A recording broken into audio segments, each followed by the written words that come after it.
And say in the South Indian, you will find that the violin, which is a key instrument in South India now for the last 250 years, it's almost become a South Indian instrument, and they hold it differently and they play it differently.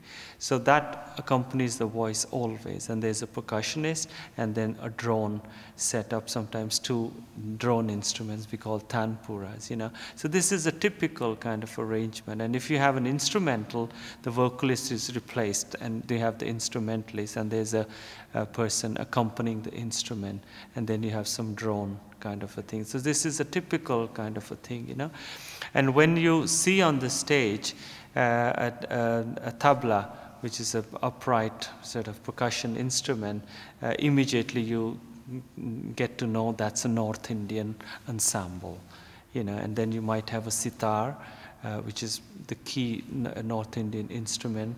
And if you see a mardangam, which is a barrel drum played from the side, then you immediately get that's a South Indian, a Carnatic ensemble. And then you might have not the sitar, but you have the veena, which this time in Darbar is going to be featured, I think, for the first time. And that's their equivalent of the sitar. And in the North Indians, you won't have the violin played as prominently, but you have the sarangi, which is a slightly different bowed instrument, played.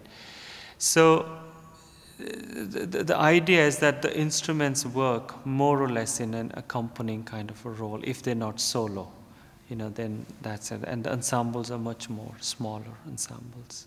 Okay, thank you. I was going to ask you also about one of the facets that I appreciate is important, is that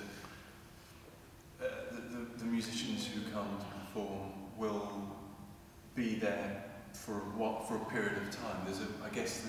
As well as performance, there's a strong part of it is about teaching, sharing information, and appreciating performance. I think what again the festival has managed to do is that they've struck a very good balance between audience development and education, and taking the musicians in different parts of our regions in England.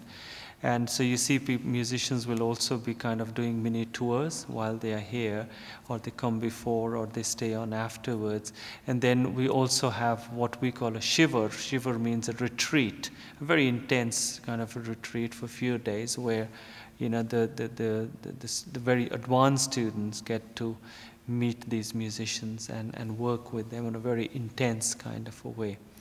And that's what the point is, that when Darbar starts working with some of the best youngsters here, they are also mindful to take them to another level. So what they are, kind of delivering is their contracts with these top musicians and saying, hey, we appreciate you coming here, but we like you to interact and give our youngsters something, which you have.